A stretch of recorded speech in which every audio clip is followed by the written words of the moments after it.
Margaret had never considered herself lonely, though others might have described her life that way. At 53, she had settled into a comfortable rhythm. Mornings with a pot of coffee, afternoons spent tending to her garden or reading on the porch, and evenings accompanied by the quiet hum of the television. It was a life without much disruption, one she had shaped with deliberate care after her divorce nearly a decade ago. The days were predictable, even soothing. She didn't mind that the world passed her by. Bustling with energy, she no longer felt the need to chase. Her children were grown, living lives of their own, and while they called often enough, the spaces between those conversations felt wide. Tuesday mornings were for groceries. The store was never crowded then, and Margaret preferred it that way. She would meander through the aisles, her list tucked neatly in her handbag, stopping to inspect the ripeness of a peach or the crispness of lettuce leaves. It was her ritual, another thread in the fabric of her quiet existence. That particular Tuesday felt no different, until she turned into the cereal aisle. He was crouched down, scanning the lower shelves, his dark hair slightly disheveled and his expression one of deep concentration. She might not have noticed him if not for the way he glanced up at her, an easy smile breaking across his face as he stood. "Is it always this hard to choose granola?" he asked, holding up 2 boxes for emphasis. Margaret blinked, caught off guard by his warmth. He was younger, 30, maybe 35, his face open and boyish, though there was a maturity in his eyes that belied his age. "It depends on what you're looking for," she replied, gesturing toward the boxes. "Healthier option or better taste?" "Why not both?" he quipped, a laugh escaping him. "What would you recommend?" Their conversation was brief, no longer than a few minutes, yet it left Margaret walking away with an unfamiliar lightness in her chest. She had answered his question, suggested a brand, and made a passing joke about the ever-expanding cereal aisle. He had thanked her with a grin, placing her recommendation in his cart as though her opinion carried weight. It wasn't until she reached the checkout line that she realized she was smiling. For the rest of the day, Margaret couldn't shake the feeling of that encounter. It was nothing, really, just a polite exchange between 2 strangers. Yet, it had stirred something dormant inside her, like a gust of wind rustling leaves that had long since settled. She told herself it was silly to dwell on it. He was just being friendly, nothing more. But the thought of his smile lingered, a spark of light in the predictable rhythm of her week. For the first time in a long while, Margaret found herself looking forward to next Tuesday when Tuesday arrived again. Margaret found herself putting on a blouse she hadn't worn in ages, a soft lilac that brought warmth to her pale complexion. She dismissed her reflection in the mirror as vanity. This wasn't about him. Still, as she drove to the grocery store, her heart carried a quiet, unreasonable hope. The aisles were as serene as ever, lined with neatly stacked shelves and the occasional shuffle of fellow shoppers. Margaret meandered through her usual path, pausing longer than usual near the cereal aisle. It surprised her when she saw him again, this time by the produce section. He was holding up 2 bunches of bananas with a mock serious expression. "Do you always help strangers with indecisive grocery decisions?" he asked as she approached, a playful lilt to his voice. Margaret chuckled, feeling a warmth she hadn't anticipated. "Only if they seem truly lost. Then I'm glad you're here. These look identical to me, but you seem to have an expert's eye." Their conversation unfolded naturally, moving from bananas to a shared love for fresh peaches, to their favorite ways to cook with herbs. His name was Daniel, and he lived a few blocks away, a recent transplant to the neighborhood. He mentioned his work as a graphic designer, and Margaret found herself talking about her garden and the hours she spent tending it. They walked through the store together, their carts moving in sync as the minutes stretched into an hour. She realized how easy it was to talk to him. His curiosity was genuine, his laughter unguarded. He spoke with an openness she hadn't encountered in years, and she found herself mirroring his energy, sharing more than she usually would with a stranger. As they stood by the checkout, Daniel glanced at her card and pointed to the bouquet of daisies she'd picked up on a whim. "Those suit you," he said. Margaret's cheeks warmed at the comment. "Do they?" "Bright and cheerful. They seem like you," he replied with a sincerity that made her heart flutter. She thanked him awkwardly, her usual composure replaced by an unfamiliar nervousness. As they parted ways in the parking lot, Daniel waved and said, "Maybe I'll see you around, Margaret." The sound of her name on his lips lingered as she drove home, the daisies sitting beside her on the passenger seat. That evening, Margaret stood in her kitchen arranging the flowers in a vase. A faint smile played on her lips as she thought of their easy camaraderie, his laughter echoing in her mind. For the first time in years, her quiet home didn't feel quite so empty. The days that followed were different. Her mundane routine was now punctuated with small bursts of joy, memories of their conversations, and fleeting moments of anticipation for their next encounter. She couldn't remember the last time someone had made her feel this way, and she wasn't sure what to make of it. All she knew was that her Tuesdays were no longer ordinary, and Daniel had become a light she hadn't realized she needed. Margaret's Tuesdays became a quiet ritual of hope. Each week, she would wander through the aisles of the grocery store with her cart, telling herself she wasn't looking for Daniel while her heart betrayed her. It wasn't just his boyish charm or the ease of his laughter, it was the way he seemed to see her, not as a middle-aged woman past her prime, but as someone worth knowing. It was during one of these Tuesdays that she found him again, this time by the bakery section. He was debating between croissants and bagels, holding both options as if the fate of his breakfast depended on her input. "Margaret, just the expert I need," he called out, flashing her the grin that made her stomach do an unfamiliar flip. She shook her head, laughing as she joined him. "Are you always this indecisive?" "Only when there are too many good options," he said, setting the croissants in his cart. "You seem like a croissant person. Flaky, classic, a little elegant." It was a simple comment, yet something about it lingered. He always had a way of making her feel seen, as though he noticed details she'd forgotten about herself. They ended up walking through the aisles together again, sharing tidbits of their lives. Daniel told her about his childhood summers spent fishing with his grandfather, and Margaret shared stories about her daughters, and how they used to bake cookies in the kitchen that now felt too quiet. At the end of their chat, he suggested grabbing coffee sometime. It caught her off guard, and she felt her chest tighten, not with fear, but with a thrill she hadn't felt in years. She agreed, her voice steady even as her heart raced. The following Saturday, they met at a cozy cafe near the park. Margaret arrived early, the familiar nerves creeping in as she smoothed her blouse and ordered a latte. When Daniel walked in, looking casual yet effortlessly handsome in a navy sweater, her breath caught. Their conversation flowed as easily as ever, but something felt different this time. Margaret found herself watching the way his eyes lit up when he talked about his passion for design, the way his hands gestured animatedly, and when he asked about her garden, genuinely interested in the plants she grew and the joy they brought her. She felt a flutter of warmth that was both exhilarating and terrifying.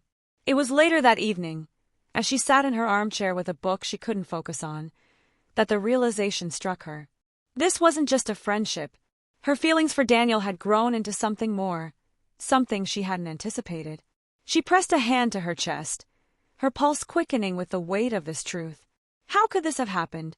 He was so much younger, and she had long since convinced herself that romance was behind her. The thought of someone like him being interested in her that way felt both thrilling and absurd. Margaret spent the night tossing and turning, her mind a whirlwind of doubt and possibility. She couldn't ignore what was blooming inside her, but she also couldn't fathom what it meant for her quiet, predictable world. For the first time in years, Margaret found herself standing on the edge of something new and uncertain, her heart battling between excitement and fear. The days after her realization were marked by a chaotic symphony of emotions. Margaret found herself oscillating between a sense of elation and an almost crippling doubt. Could someone like Daniel, young, full of potential, and undeniably attractive, truly see her as more than just a friend? Every time she thought about the possibility, her mind conjured the image of the two of them together, her laugh lines and graying hair alongside his vibrant energy and youthful charm. The disparity felt glaring, a stark reminder of the years that separated them. At the same time, Margaret couldn't deny how alive she felt around him. It wasn't just his warmth or humor, it was the way he listened, the way he seemed to value her thoughts and stories. She had spent so long being invisible in her own life, blending into the background as her daughters grew up and moved away, that Daniel's attention felt like stepping into sunlight after years of shade. Yet, with every flutter of hope, the voice of doubt grew louder. Society wasn't kind to women like her, women who dared to embrace love when it wasn't neatly packaged within the confines of expectations. She imagined the whispers, the judgmental stares, the comments about desperation or trying to relive her youth. One evening, as she tended to her garden, Margaret found herself lost in thought. The rows of lavender and rosemary she had nurtured over the years reminded her of the careful way she had cultivated her life, predictable, steady, and safe. And now here was Daniel, an unexpected storm that threatened to disrupt the order she had grown accustomed to. Was she foolish to even entertain the idea of something more? The question lingered as she brushed soil from her hands and went inside. Over dinner, she replayed their conversations in her mind, searching for signs of how he might feel. She recalled the way he complimented her wit, the way his eyes lingered on hers a little longer than necessary, and the way he laughed at her jokes as if they were the best thing he'd heard all week. Still, Margaret hesitated to hope. Every time she thought of voicing her feelings, the fear of rejection loomed large. What if she misread him? What if she embarrassed herself and ruined the connection they had built? That night, she sat by her bedroom window, the cool air brushing against her skin. The moon hung low in the sky, casting a soft glow over the quiet street below. "Am I brave enough for this?" she whispered aloud, her voice barely audible over the hum of the night. The truth was she didn't know, but as she closed her eyes, a thought emerged, gentle but insistent. Maybe love wasn't about certainty or guarantees. Maybe it was about daring to step into the unknown, even when the stakes felt impossibly high. Margaret wasn't ready to act just yet, but she was beginning to understand that her feelings for Daniel weren't something she could simply bury. Whether or not she was brave enough to face them, they were a part of her now, a spark of light in a world she thought had long since dimmed. Margaret's decision unfolded slowly, like the blooming of a flower reluctant to greet the sun. She told herself she was being ridiculous, and yet the thought of inviting Daniel into her world, her real world, tugged at her relentlessly. The grocery store and the cafe had been neutral grounds, places where their lives intersected without consequence. But to welcome him into her home felt like something far more intimate. It was an unspoken admission of how much he had begun to mean to her.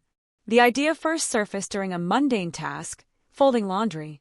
She had just finished pairing the last of the socks when her mind drifted to the image of Daniel in her living room, sitting on the faded sofa that once held her daughters during countless movie nights. Would he see her space as charmingly eclectic, or would it feel outdated, a reflection of her years? The uncertainty gnawed at her, but the desire to connect outweighed her reservations. That weekend, she found herself in her garden, pulling weeds and pruning the roses with a determination that surprised even her.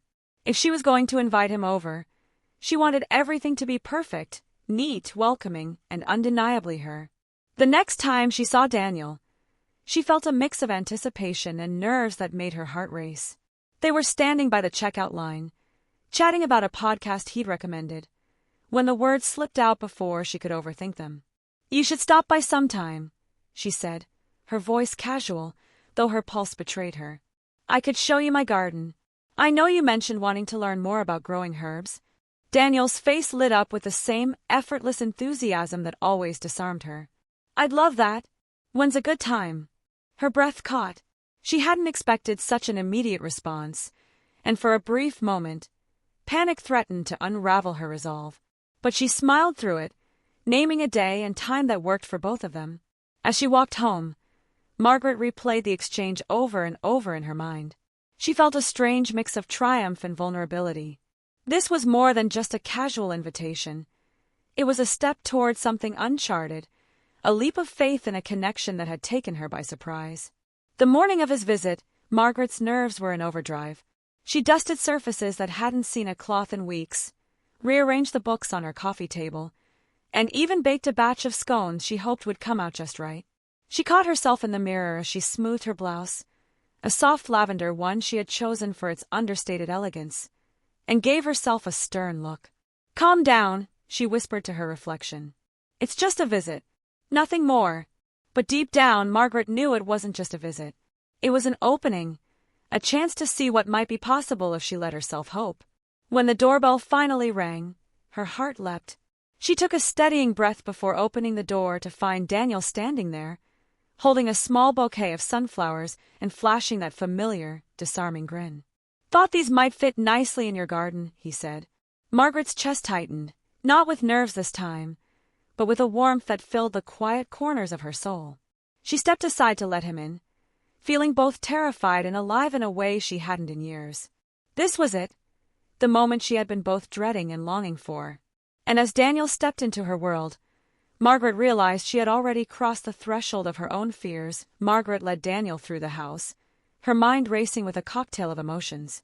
She could hear the gentle rustling of the sunflowers in his hand, their yellow heads bobbing as he followed her into the kitchen, where the scent of freshly baked scones lingered in the air. "I'm so glad you could come by," she said, her voice betraying her nervousness despite her best efforts to appear calm. She gestured to the small dining table by the window, where a vase of her lavender had been placed in the center, its fragrant purple blooms almost glowing in the soft afternoon light. "Your house is beautiful," Daniel said, his gaze sweeping over the room with genuine admiration. Margaret felt a rush of warmth at his words. He wasn't just saying it to be polite, he really meant it, and that, somehow, made her feel seen in a way she hadn't in a long time. They sat down with tea, the conversation flowing easily between them, filled with laughter and shared stories. Margaret spoke of her gardening struggles, how the roses had been difficult that year, and how the time she planted had stubbornly refused to thrive, and Daniel listened intently, his eyes focused and full of curiosity. He asked questions, showed interest in things she had long since stopped talking about, as if they were fresh and exciting. For Margaret, it was as though the air in the room had changed, lighter, fuller, more alive. She felt a little bolder with each passing moment, like a flower blooming after years of neglect. At some point, he placed his hand on the table, fingers brushing against the edge of her own. It was a casual gesture, but the warmth of his touch sent a ripple of electricity through her. She froze for a second, not sure if she should pull away or let the moment linger. But as she met his gaze, she saw something in his eyes, something she hadn't expected. It wasn't just kindness or affection. It was a deeper, quieter understanding. "I'm really glad we're doing this," Daniel said, his voice soft but steady. "I've always wanted to know more about gardening. I think it's incredible how you've cultivated all of this on your own." His gaze softened, and for a moment, there was silence between them. Margaret felt the weight of his words settle in her chest, a quiet acknowledgement that they were no longer just two strangers sharing polite conversation. Without thinking, Margaret reached across the table, her hand finding his. She was surprised at how natural it felt, how easily their fingers intertwined. There was a tenderness in the moment, an unspoken connection that was becoming more undeniable by the second. Her heart raced, and she realized, perhaps for the first time, that this moment right here, was the culmination of all the quiet moments they'd shared up until now. Daniel squeezed her hand gently, his thumb brushing over her knuckles in a way that made her feel both grounded and weightless at the same time. He didn't say anything, he didn't have to. The intimacy of the gesture spoke volumes, as if it was a silent promise, an acknowledgement of the feelings that had been growing between them, unspoken but ever-present. Margaret felt a mixture of emotions, surprise, wonder, and even a tinge of fear. What did this mean for them? What was happening between them? Could they truly bridge the gap of years, of differences, of societal expectations? But in that moment, none of those questions mattered. All that mattered was the warmth of his hand in hers, the softness of his gaze, and the undeniable spark that had ignited between them. "You're really something special, Margaret," Daniel whispered, his voice low and intimate. And with that, the distance between them seemed to vanish entirely, leaving only the possibility of what could be. The days that followed Daniel's visit seemed to stretch out before Margaret like a path through an untrodden forest, uncertain, full of wonder, but undeniably alive. She couldn't stop thinking about him, about the way his hand had felt in hers, the warmth in his eyes, and how natural it all seemed. But she also found herself weighed down by a question that had begun to settle heavily in her heart. What does this mean? At first, she tried to ignore the thoughts, busying herself with daily routines, but they persisted. She found herself waking in the middle of the night, the silence of the house amplified by the pounding of her heart, her mind racing with questions about love, age, and whether this was something she should even allow herself to explore. Was it possible? Was it acceptable? Margaret had always prided herself on being grounded, realistic. The world had a way of placing boundaries on people, on women especially. She'd seen it all her life, the unspoken rules of what was appropriate, the judgments passed on people who defied them. She knew the whispers. She's too old for him. What does she think she's doing? The world was quick to place labels, quick to dismiss anything that didn't fit its tidy, predictable script. But as she sat in her garden, looking at the roses Daniel had helped her prune just a few days ago, Margaret couldn't ignore the pull in her chest. She had spent so many years in the quiet spaces of her life, waiting for the next chapter to begin but never quite knowing how to start it. And yet, here she was, with this beautiful, surprising connection with a man who had become, in the span of only a few weeks, as much a part of her world as anything she had ever known. It wasn't just the chemistry they shared. It was the way Daniel had brought a sense of novelty into her life, how he seemed to find wonder in the ordinary. He had asked about her history with the garden, about the memories each plant held for her, about the life she had lived. She found herself telling him stories she hadn't thought about in years, small, intimate moments of her past that had felt lost in the shuffle of time.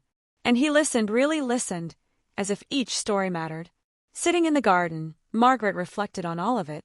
Yes, there was a fear inside her, one that told her it wasn't right, that love was a luxury for the young, for those who hadn't already lived enough life to understand the stakes. But in the quiet moments of clarity, Margaret found herself thinking of her own mother, who had lived a long, full life, always believing that love wasn't defined by age. And she thought of the way Daniel had looked at her, not with pity or judgment, but with an open heart.